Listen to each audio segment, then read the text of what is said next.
ఓం శక్తిమం అండి, ఓం శక్తిమం. మరి మనకు కలియుగం లేదండి ఇంకా. కలియుగం ఉంది అనుకుంటే అది మీకే మోసకారం. ఎస్, మనము ఇండియన్ గురు హఠో ఓం సత్యయుగంలో మనం వచ్చాము. ఇంటా బయట ఇరుగు పొరుగు అందరితో మనము సత్యం మాటలే ఆడాలి. ఒకరి మాటలు మనము మనసులో మనం తెచ్చుకోవాలి. మన మాటలు ఏంటో అక్కడ మనం చెప్పాలి. నీ మనసులో ఏముందో అదే మాట్లాడాలి. ఎదురున్నోడి మాటలు మనము ఆలోచించు. అది తప్పు ఒప్పో నువ్వు గ్రహించు, గమనించు, ఆలోచించు. అది తప్పైతే నువ్వు సైడ్ తప్పుకోవాలి. ఇది నీ మనసు అయినట్లు చేయాలి. అది ఒప్పైతే, అది మంచిదైతే నువ్వు ముఖాముఖిలో అతనితో సంఘర్షణ చేయాలి, తప్పదని.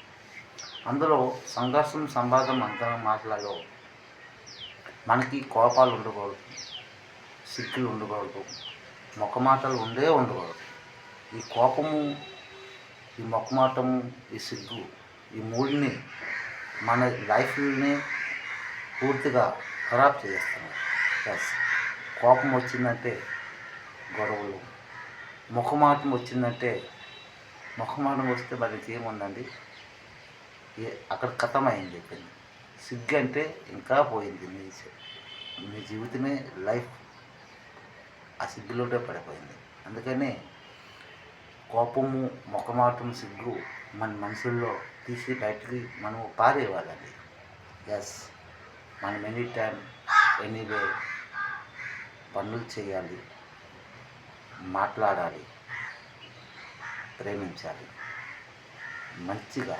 అది మంచిలోనే ఉంది అమ్మ, చెడులో లేదండి అమ్మ.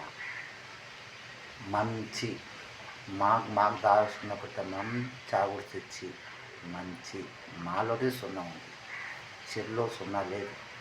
ఆ సున్నా వరల్డ్, అది మా చీ కాదు, మంచి. ఆ సున్నా పెడితే మంచి.